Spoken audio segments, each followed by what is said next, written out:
Yeah, this is always a fun time of the year for the Weather Center, and a special thank you, by the way, to Daniel Johnson, meteorologist Daniel Johnson. He helped me with all this forecasting of the upcoming winter season. We compiled a ton of data.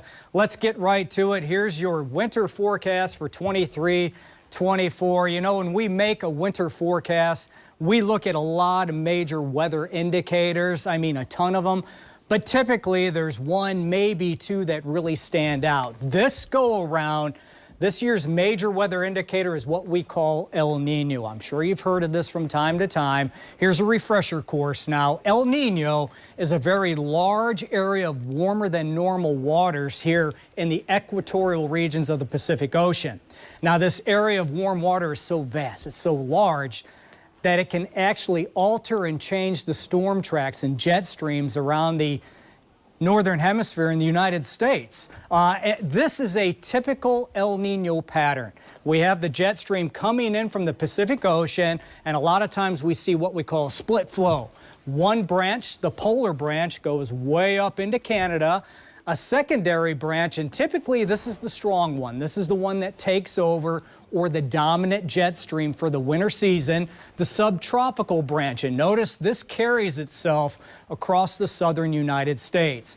Because this looks to be the dominant jet stream as we move deeper into the winter season, I think that's where the main storm track is going to set up over the next several months across the deep south over towards the mid-Atlantic. And that means wetter than normal conditions can be expected from near the Tennessee Valley and points off to the south. Farther north, close to our region and especially north, we're typically a little bit drier than normal. That's not to say we're not going to get our fair share of rain and snow. I think we will.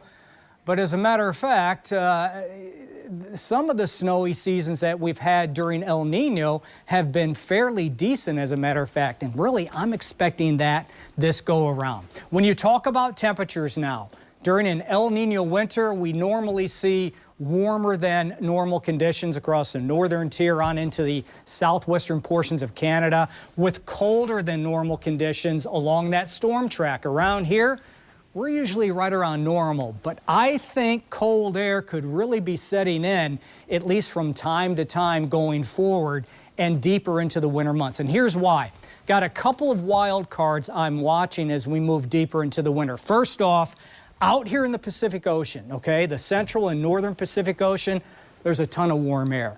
When this happens, that tends to enhance high pressure systems way up in the atmosphere. They form over this warm water. In return, the main jet stream has to go up and over that high pressure system. But on the backside, look what happens. It then plunges down into the central and eastern United States. That delivers us shots of cold air. The other wild card, what we call a blocking high pressure system, which looks like it's going to try to form from time to time later in the winter season.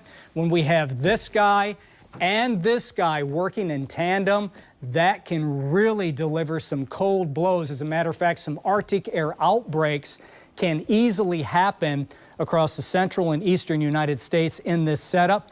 And I think that's on the table, especially as we move into January and also February. So as far as temperatures go now, as we move through the winter, you can see there are the averages.